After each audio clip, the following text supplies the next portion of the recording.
Ahoche. Walam sa Mete, but that's all.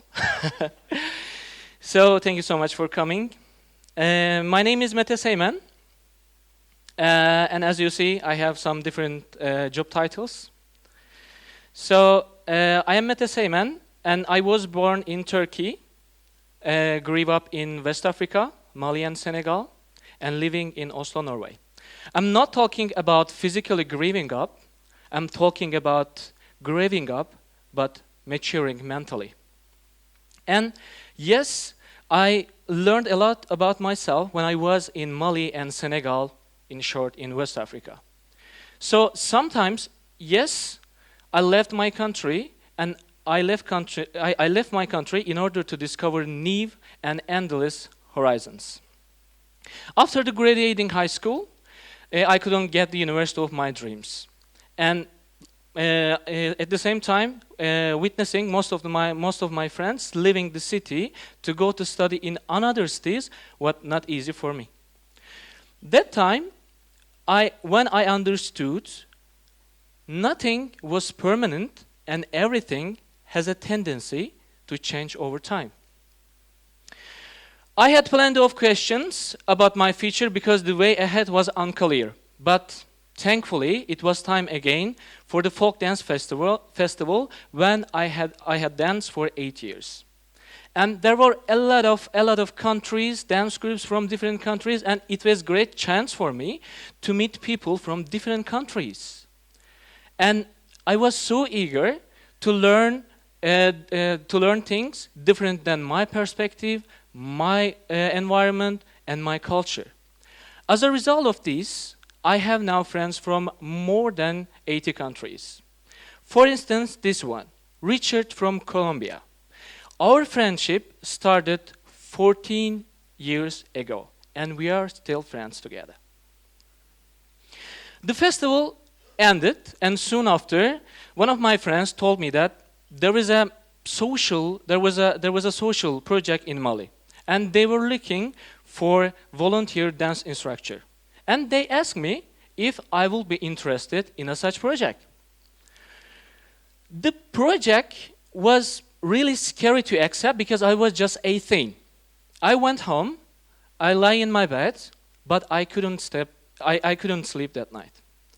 The day after, together with my whole family, as you see at the breakfast table, I said that, okay, I want to go to Mali. There was a moment of silence. But my mom's voice broke the silence and said me that, you must be joking. Finish your breakfast. Okay, this is my mom. And they didn't believe me, or they didn't want to believe me, or they thought that my dreams were too big for my age. After the breakfast, I called my friends regarding the project to get more information, because every single detail regarding the project was helping me to create a completely unbelievable picture in my mind. And after the conversation, I say to myself, Mete, this is time to push your limits and see what happens when you welcome new challenges in your life. Next day, I decided to have a serious talk with my family. And I really wanted to make them understand what I really want to do with my life. I waited, everyone was in the living room, and I was looking the perfect time. And but I was really nervous, but at the same time I was really excited. And it seemed like everybody had already forgotten what I had told them just the day before. So it was right time again. I plucked up my courage and started talking about the project and the official process of that project. But the answer was the same. They say no. But I was so determined, and I really wanted to reach my dreams. So, yes, I wanted to go, but I needed to get my first passport, visa, and then the flight tickets. All is okay, but I had no money. So, what happened? I decided to work, earn money, and put it in a bank account. So what happened next? I worked, I saved money, I put it in a bank account and prepared everything for my new adventure. And this is my first passport, as you see. And this is my visa of Mali. So everything was ready for my future adventure, but actually it was mysterious and nameless adventure. So everything was ready. I was at the airport with my family. But of course, it was not easy at all to convince my family that I was leaving them and going to Mali. My mom was crying her eyes out, and my heart was also aching, but silently. Because that time, I decided not to break down because of my emotions. I kissed my mom while she was crying, and I headed to passport control. I handed my passport to the police officer. At first, he didn't realize that I was too young to travel to a distant country alone. After a while, he saw my birthday on passport and looked at me in a daze, said to me, "Are you really going to Mali? For 6 months?" And he hardly managed to smile before talking and say me that, "I think you will miss your country and your youth by leaving your country at this age." He stamped my passport and I got on my flight to Mali. After 13 hours of flight, the plane wheels touched to the ground. It was around 3 or 4 a.m. It was pitch black outside, but it was really hard to imagine what was waiting for me outside. The door of the plane was open, and I just stepped outside. I will never forget that moment because the wave of hot air against my face, it was around 40 degrees Celsius. So it was really hot air. But there was only one question on my mind. Will I be able to do it? This point was important because it was the turning point when I will start getting nervous, something that I would like to achieve. I had come a long way, and I thought that it is not the right time to question where my motivation led me. So I had to make it happen, and I had no choice. My host organization welcomed me at the airport, and we headed to my new place. It was in a school. School building facing the garden, but the darkness didn't allow me to see around clearly. But I remember still that, as I said, it was 40 degrees Celsius. So I will never forget that moment. So I got into my bed, but I couldn't sleep. I was really excited, but I couldn't stop a thousand questions in my mind. I fell asleep. And then I woke up to the sounds of children running in the school garden. I was still in my bed. So I opened my eyes, looked at the ceiling, and listened to the sounds of children coming into my room through a half-open window. It was really hard to guess what was waiting for me outside. I straightened up. I went to wash my face. In the bathroom, there was a half-cracked mirror and my reflection. My reflection in the mirror was reminding me, you just woke up to a morning in Mali, West Africa, away from your family. You are just 18. Do you really believe in yourself? Can you manage this? And are you ready? Are you ready to see your new world and new future? If yes, it is just 10 steps away from you now. Just go. So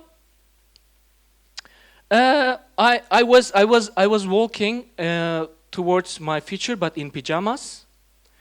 I stepped onto the balcony, and wow, it was so good. There were lots of Malian children.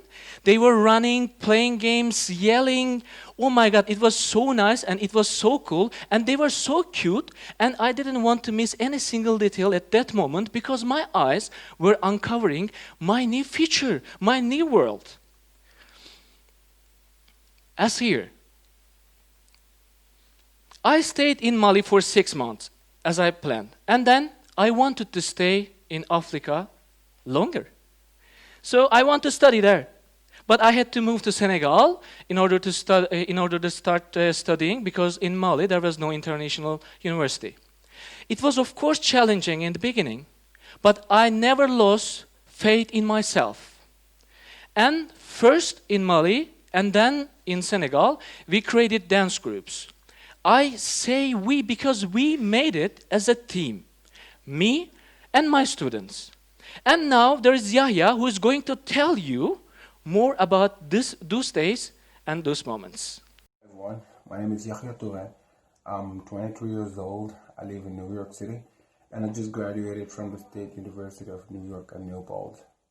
Today, I wanted to share with you guys some of the experience that I had with Mete, who I met back in 2012 when I was 16 years old, and I was attending TEDxUMB in Senegal. So Mete came up in our classes, and we were looking for a few students to put up a dance team. At first, students were hesitant because it was challenging and we were shy. The student was shy as well. So he ended up getting 6 to 7 of us on board, and then we started practicing. And after 3 weeks of practice, we were so cool and good. Like, it was so cool that other students, everybody almost wanted to join the team. And our team had a very good, we were very close within the team, and I think that environment was created because Mete allowed that. We did not see him as a teacher or an adult. We mostly saw him as like a brother, even though he was much older than us, but we were very comfortable around him. We could have gone, he allowed us to go to him anytime we needed to talk about anything, anytime we needed help, anytime we were struggling, and he would always listen to us. And I also feel like it was challenging at first to get the dancing, to get the moves and stuff, but he always uplifted us and pushed us. He boosted us all the time to reach our full potential. And I remember what I found really impressive was the way he actually learned Wolof, just so that he could understand the joke we were making about him. And I was very impressed how much Wolof he got in 5 months, and just to understand what we were saying, and I found that really cool of him. I really appreciated the journey I had with him, and I could say, and I'm pretty sure all my classmates believe the same thing. I think we really had a good journey, and I really wish you the best, Mete. Thank you for. Yes, good memories have been keeping us linked in the present, and I love all of my students, and we are still like a family. And he is the Yahya from that time. So yes, besides teaching dance classes, I was also studying at the university. In addition, I was working as a volunteer for humanitarian organizations under humanitarian projects. I traveled many African countries for humanitarian purposes. And it was, and in the last year of my studies, I met a guy who wanted to set up a media office in Senegal. And he asked me if I would be interested in working there. Although I had no idea what the media sector was about, I wanted to say yes. And I said yes.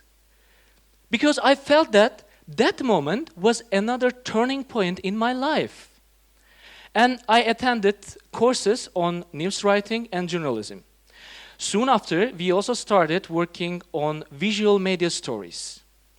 And after very successful 6 months, I was invited to meetings with 2 TV channels in Turkey.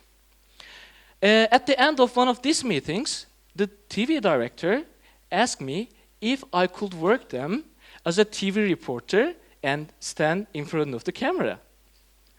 So when I was back in Senegal, I decided on a topic for a trial shot.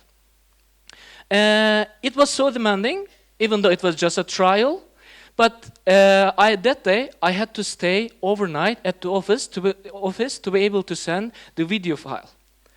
I fell asleep again, and I woke up, and I saw 3 missed calls on my phone screen. I called back the number, and it was the TV director. She was so happy. She was so cheerful on the phone, but I was still sleepy. And she just repeating, Mete, your trial was telecasted. So after that moment and that phone conversation, I became a television reporter, and at the same time, I got a new position as coordinator in the media office. So, as you see, there are some different pictures from those days. And during my media career in Senegal, I met Barack Obama, François Hollande, Stephen Harper, and many other presidents and politicians. In the year of 2014, I was still coordinating the media office, and we were also planning to start a new travel program on the television. And I will be the host for the program. Until I was told that my mom was diagnosed with a breast cancer. At that moment, I forget everything, and I had to say goodbye to Mali, Senegal, and West Africa. I moved back to Istanbul, Turkey, at the age of 23. So during those 6 months, my mom started recovering. And at that time, I got 2 job offers, one from Denmark, another from Norway, under Erasmus project. And after the meetings and interviews, I decided to accept the offer by the Norwegian organization because the project had a good goal for the benefit of the society. And I was a coordinator for a cultural NGO representing people from more than 60 countries. I have been in contact with most of the embassies in Norway and cultural organizations. But the thing I really like most is meeting new people, discovering new perspectives. And I think that to make good friends is more important than to save money in the bank account. And since April 2019, I have been working as a project manager in a Norway's nationwide social non-profit organization, Kirkens Bymisjon. We engage and encourage children and youngsters to be active through sports, art, music, and art. We also provide equipment and outfits for free if they need them to be able to join or start one of these activities. So my desire for new adventures through voluntary work since I was 18 brought me new challenges, but definitely the good kind. I told you my story today because the different pieces, both good and bad, composing my story work for me. So don't wait tomorrow to make your dreams come true, or don't wait someone to encourage you. Be brave and use every chance you get, or create a new one. But it means that you are the main character in this story to design your own future. Every day is a chance for a new start. The challenge is to take this chance despite the mundane and routine. But you can manage everything if you really have a desire for a new start. Make your new start happen now.